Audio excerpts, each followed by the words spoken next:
microfone novo para ver se a voz fica legal, né? Ficar bonita dessa vez. Olá pessoal, eu sou o Robertson da RB, tudo bem? Hoje eu queria falar com vocês sobre organização do banco de dados. Às vezes vocês já pararam para pensar que no seu banco de dados do Osiris aparece mais de um exame de pacientes diferentes, principalmente naquela barra direita da tela. Isso se dá porque no Osiris a reconstrução ou a construção da base de dados ela se dá basicamente utilizando parâmetros pré-definidos de nome do paciente, data de nascimento e o ID do paciente. Então nós podemos organizar isso para que aquela base de dados compreenda alguns desses parâmetros ou todos eles. Isso é importante quando você tem, por exemplo, você presta serviço para mais de uma clínica ou mais de um ambiente, ou mesmo você arquiva exames de pacientes que vêm de clínicas diferentes e esses exames vêm eventualmente com o mesmo ID e pode acontecer de eles se juntarem e o Osiris entender que aquilo ali se trata de um mesmo paciente, quando na verdade não é. Então eu vou demonstrar para vocês como que nós podemos separar esses pacientes em cima da base de dados e da organização da base de dados do Osiris, tá bom? Vamos lá?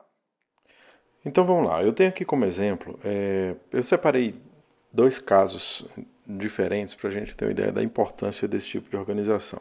Vamos supor que você trabalhe com 2.000, 3.000, 4.000 imagens por dia, ou você tem aí seus 3.000 exames na sua base de dados. Ou que você tem o seu consultório, você arquiva os exames do seu paciente e vem paciente, obviamente, de várias clínicas e, eventualmente, esses pacientes têm registros semelhantes. Então, eu separei o primeiro caso aqui, eu separei 3 pacientes diferentes, com datas de nascimento diferentes, tá?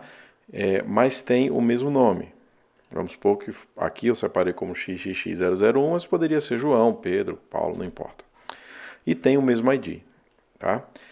Quando a gente vai olhar a barra da direita do Osiris, claramente os 3 exames estão como se fossem do mesmo paciente.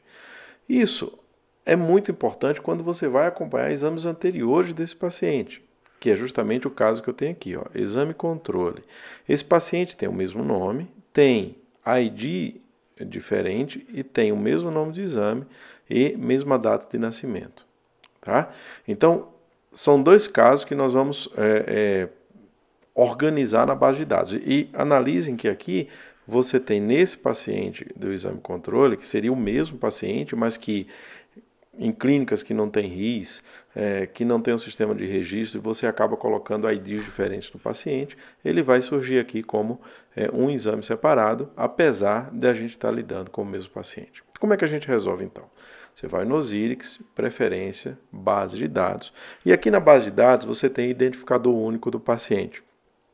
Nesse identificador, você pode organizar a sua base de dados em cima do que você acha que é mais interessante. Bom, eu sempre coloco como importância data de nascimento e nome do paciente e desmarco o ID. Por que isso? É muito difícil você ter 2 João da Silva que tenham nascido no dia 5/5/2005, por exemplo. Eventualmente, óbvio, claro, pode acontecer, mas não é o comum. Quando você acrescenta o ID no nome do paciente, aí você está acrescentando uma outra variável que essa sim, ela pode ser muito mais comum de se misturar com exames de diferentes fontes. A partir que você der o OK, ele vai reconstruir o identificador único do paciente e aquela base de dados da gente vai mudar. Tá? Então, quando a gente faz esse tipo de manobra de ajuste, aquele exame que estava separado agora, ele já aparece aqui, ó, com o exame com seu exame anterior. Tá? Mesmo nome e o ajuste em cima da data de nascimento, desconsiderando o ID do paciente que estava diferente.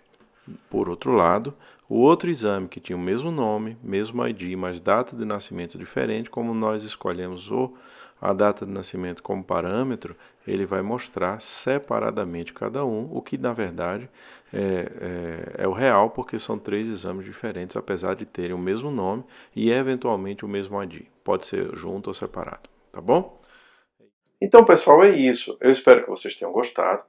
Não se esqueçam de assinar o nosso canal no YouTube, não se esqueçam de assinar nossa página no Facebook, acompanhem nossas atualizações nas mídias sociais e até a próxima. Um grande abraço.